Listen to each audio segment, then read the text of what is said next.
especially in relationships in marriage where women are preyed on. Because when you teach women are supposed to be submissive, quiet, obedient, and be in the kitchen, working, taking care of children, you're not creating a woman who sets boundaries, who leaves to protect herself and her family.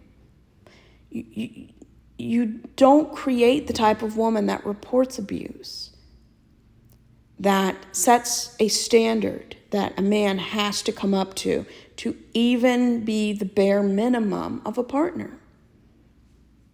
There is no equality in marriage. When women, teaching women they can work outside the house is great. But if you don't teach men, they also need to be working in their own house. That's not feminism. That's exploitation. Because not only are women being told to work outside the house, they already have a full-time job, being a mother. So if the other partner doesn't develop a second job, which is coming home taking care of their kids, that's not feminism, that's exploitation. Because one person has one job, the other has two, but the second job they're not being paid for. Christianity, especially fundamentalism, preys on women by putting them in institutions like relationships, marriage, family, church, where they are never at the height of the hierarchy, ever. And if you happen to be in a church that values women and lets them be in positions of authority, they're usually ostracized from the other denominations. There are churches and denominations that have been thrown out of their convention because of having a woman pastor. Baptists do it.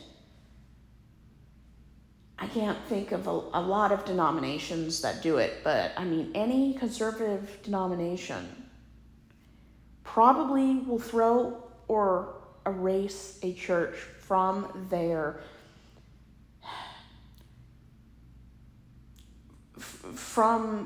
official documentation if someone has a female leader, whether it's a senior leader or a junior leader. You cannot have a female and be a member of certain denominational hierarchies. My parents say it's a sin for women to be in charge. If women are ever in charge in a church or in secular politics, it's a judgment from God. How little do you think of women to see them when they are in charge as a judgment from God?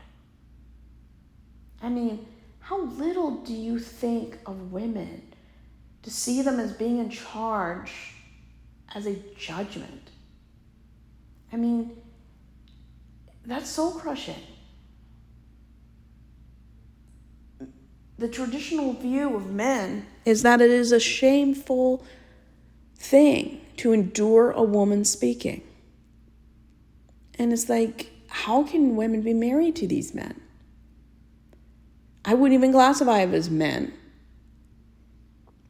And this is the dynamic churches create.